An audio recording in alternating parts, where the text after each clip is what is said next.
Microphone check 1, 2. What is this? Welcome to another wonderful episode of the Joe Budden Podcast, also known as the JBP. I am your wonderful, humble, gracious, grateful, and highly favored host, Joe Budden, here with a few of my nearest and dearest friends, or some niggas that I just thought would be pretty cool for a podcast. Maul is here, Parks is here, Rory is here. Hold up. How in the world did this seemingly group of misfits come together to create one of the best podcasts out across all genres and become the #1 podcast on Spotify their very first year on the platform? Stick around because I'll tell you how Joe, Rory, Maul, Parks, and more create 2 times a week an incredibly compelling, hilarious, and culturally relevant, sometimes 3-hour podcast. This is another episode of Culture Breakdown. Before we get into the podcast breakdown, if you like videos like this or you just a fan of the culture, be sure to hit the thumbs up, subscribe, and bell notification because I break down a little piece of the culture every single Tuesday. Okay, now that that's over, let's get right into the breakdown. I figured we would take a look at each person on the podcast and the roles that they play in the success of the podcast. Then we're going to jump right into the key elements that make this podcast so successful. Also, be sure to stick around to the end because the last key element is what really makes this podcast special. If you love great content or you want to start a podcast, listen closely. Let's kick this thing off with Joe Budden. Listen, boundaries got to be in order. I'm riled up. That's right. I'm riled up. Hey. Yo, that pause was crazy. Wait, was that you pausing the Harlem Shake? Maul was the nigga with the elbows. Hit the elbow.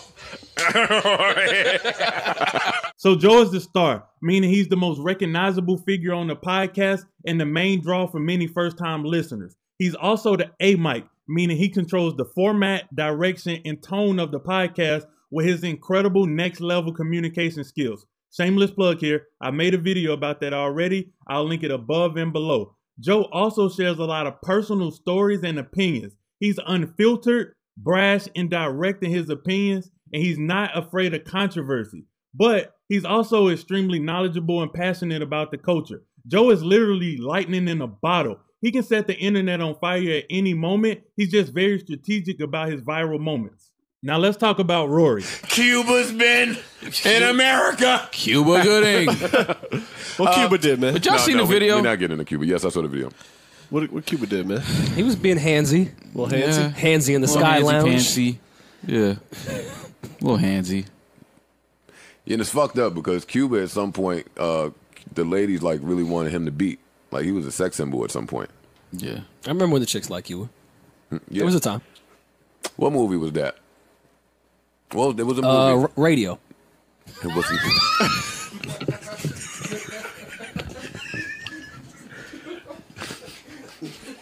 We're gonna get canceled. Rory is the B-Mic, meaning he's often the rational counterpart to Joe. What I love about Rory is he's not a yes man. He will argue with Joe, meaning on his side, or against Joe, having opposing views. And I absolutely love that about Rory. And he's not doing it just to be a contrarian. He's just giving you his opinion. And it's always refreshing to have an alternative view. Rory also brings the side stories, and he does a great job of transitioning them from one topic to another. Next up would be Maul. But there's a stigma to like New York audiences at shows where they try to be too cool. And there's a stigma that New York niggas be trying to be too cool. I think that applies to women as well, just in different areas. So in New York, the chicks don't really be trying to get into they talk sexy bag to you. So that's why I think y'all are saying no. Well, New York women are the coolest. I think y'all don't hear New York chicks attempt it. To talk sexy? Yes. I do. Yeah. You're a fucking liar. Hell yeah. You crazy, man. Yeah. Absolutely. All right, I'm shutting up there. Cinder's from New York. She don't talk like that. Cinder don't talk like that. Not when she's trying to be sexy. Yeah, wait, hold up. What's up, my nigga? What?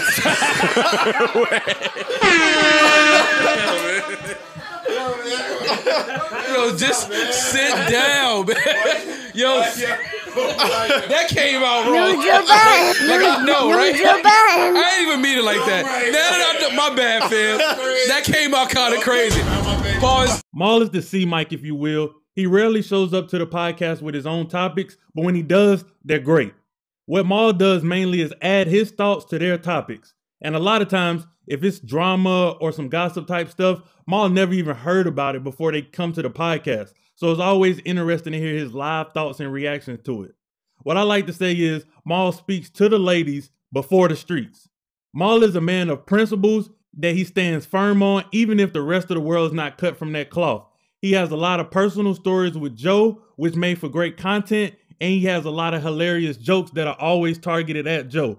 Maul does the best at picking on Joe in the podcast, which makes for another unique dynamic in this trio. And last but not least, we have Parks. It's about time. Now, it's similar. Okay. It's Parks recites the hits. Oh, yeah, before you got here. Earlier, we were talking about what we would talk about. Rory brung up the Meg and Nicki video, and immediately, before Rory could even finish, Parks interjected with... It's a hot girl summer, and you know you got it lit. Oh, shit. See, he trying to be funny now, but he was singing it earlier with like vibrato. Yeah, it's a hot girl summer, and you know you got it. Yeah, come on, do your shit. That's it. No, I did it. No, I sang the hit. I sang the hit. I sang the hit. I sang the hit. Parks, that's your shit? Yeah, that's my shit. Parks is the engineer, but he's also off camera. Even though he's off camera, Parks has a unique audience that he speaks for as well. He has a ton of funny one-liners, but he's usually the informative speaker. He has all the facts, he has all the information, and he usually has all the background stories, especially when it comes to music. And there you have it. That's the main core of the Joe Budden podcast. Now let's get into the key elements that make this podcast so successful. Key element number 1, relevant topics. I think this is media training 101. If you want to be relevant, you have to cover current events. But the only way you can stand out is either by being first or offering a unique perspective. And that's what the Joe Budden podcast does every single week, twice a week. They offer fresh perspectives on hip hop culture and new musical releases. It's absolutely incredible. They have become the go-to platform for music opinion. Hold up. Yeah. Party Mobile has pulled up, It's here. parked at the hydrant, right in your phone, That's right. on all of your DSPs. That it is. How do you feel about it? Give it to me. I like it. Cop the physical. No. Vinyl. Shut up, No. Rory. Physical. No, I like it. I like it. I listened to it twice, but I like it so far. There you have it, the Maul deep dive. I like it. It just came out. Where else can you get this sort of analysis? It just came. Key element number 2, deep dives. They do a lot of lyric breakdown and a lot of in-depth album reviews as well. This allows the audience to grow a deeper connection with the music, and it also helps promote the artist. We had 10 hours with it. Well, how did you feel in the 10 hours? Well, I didn't stay up past midnight, so I heard it this morning. Going to bed early? Yeah, so you literally just heard it. I did. Yeah, how deep can we go into the album? Mad deep. Yeah. Let's get into it. Well, fine. I liked it. I liked the album. All right. Where else can you get this type of content All right. and review? That was a deep dive. I said 3 words and have much more to say. This is usually when Joe sparks the most controversy, when he shares his unfiltered opinions about another creator's work. Could be a little bit. My tone and my aggressive. wording, I own that. My tone, just the verbs and the my nouns. tone, my Verbs and tone, the my nouns. wording sometimes comes off a bit aggressive, but I speak like that regularly. Yeah, but that's what I'm saying. To certain people, they don't know you, so for you to speak to them I'm like not that. trying to know you niggas. No, see, but that's what I'm saying. It's just I want to make my position. position. I don't Back give to a Maul's point. That's all. I'm Nouns and not verbs. trying to know you niggas, man. That should not be held against me. Very early on for Joe, I realized for me it was more valuable to be able to speak about you than to speak to you. Do you guys think that the criticism was unfair? I don't. I'm not. No, I don't it think wasn't it's unfair. Again, verbs and nouns. It's just the words that you choose when you're yelling and you're cursing and what the fuck is that? What is this bullshit? That's when it gets a little. It takes away from what you're really saying, and that's what people like. You said you can curse at a girl one time in an argument and she'll stay on that curse word, and it's like it's the same thing. So they miss what else you're saying about it, like why you didn't like the project, why you were disappointed, what you were expecting, because you're saying what the fuck is this piece of shit. Whole whooped Molly whopped you on the whole. It's just certain verbs and nouns. That's all. Verbs and nouns. That's all. It's not what you say, Joe. It's how you say it. Wow. Key element number 3, jokes and relatable topics. They crack a lot of jokes and they have a lot of relatable topics for the audience that's not music related at all. They cover stuff like relationship, women, men, anything, sports. They talk about it all just to kind of have a broader audience range. Joe come out that cake butt ass like The Fly, like Jeff Goldberg. What's his name? That's more mortal Jeff enemy. Goldblum? Yeah. Relax, that's my mortal enemy. Goldblum? Who, Jeff Goldblum? Yeah. Why? You're trying to fuck all my bitches. Jeff Wait, what? Wait, what? What just happened? Why is What Jeff is going on in this place?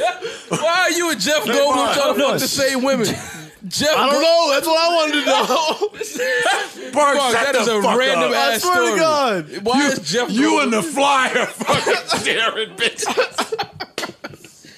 How do you find that out? Yeah, I hate that about chicks. Chicks always want to let you know who you're competing with. Yeah. But competing with the Fly is crazy. Crazy. How do you Because he's shaped like a fly. Oh, I got 2 flies on me. She was in the flies. She was the Park's trying to be shit. Lord of the Fly. She was the shit. Good drum roll. Yo, Park, And the last key element is the most important one, transition into lessons. This is my absolute favorite thing about the podcast. And what I mean is they use topics to transition into life lessons. This is a thing that they do quite often where they will take current events and topics that they're discussing to transition into life lessons for the audience. It's absolutely priceless and it's something that you can use to better your life. So it goes from just a podcast that you're enjoying for entertainment to growing and learning as a person. They always have these in-depth conversations darn near every podcast. And I absolutely appreciate that.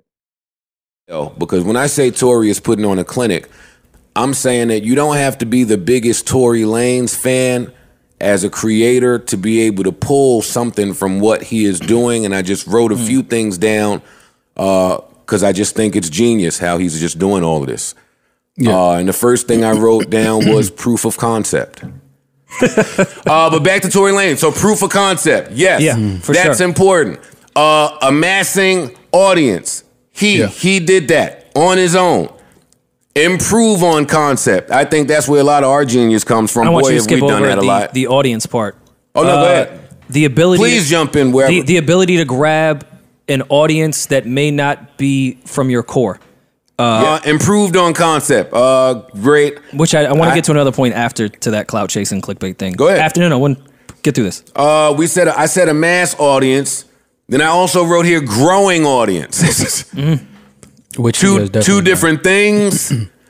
Requires 2 totally different sets of skill. Yeah. He did them both. Oh, and then make them loyal. Yo, if you're paying attention to what this kid has been doing, You masterclassing now.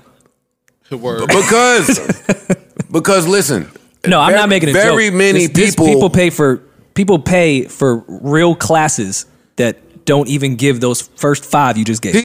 And these are the things that I feel like make the Joe Budden Podcast the #1 podcast on Spotify and my personal favorite podcast. Man, if you made it all the way this far, I really appreciate you. And I want to say thank you from the bottom of my heart. And if you're not already subscribed to the channel, please be sure to hit the thumbs up, subscribe, and bell notification. And until next week, I am out.